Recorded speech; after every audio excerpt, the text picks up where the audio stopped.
Samantalang 5 bahay ang napinsala ng pananalasa ng buhawi sa Candelaria, Quezon nitong nakaraang weekend.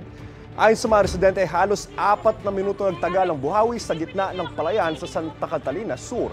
Matindi raw ang sikat ng araw nang bigla raw dumilim at umihip ang malakas na hangin at tinangay ang mga yero ng mga nadaan ng bahay. Wala namang naiulat na nasaktan. Ayon sa Pag-asa, ang buhawi ay nangyayari sa isang severe thunderstorm. Ito ay pag-ikot ng malakas na hangin na maaaring umabot sa mahigit 400 kilometers per hour. Kapuso, para laging una ka sa mga balita, bisitahin at mag-subscribe sa GMA Integrated News sa YouTube. Sa mga kapuso abroad, samahan nyo kami sa GMA Pinoy TV at sa www.gmanews.tv.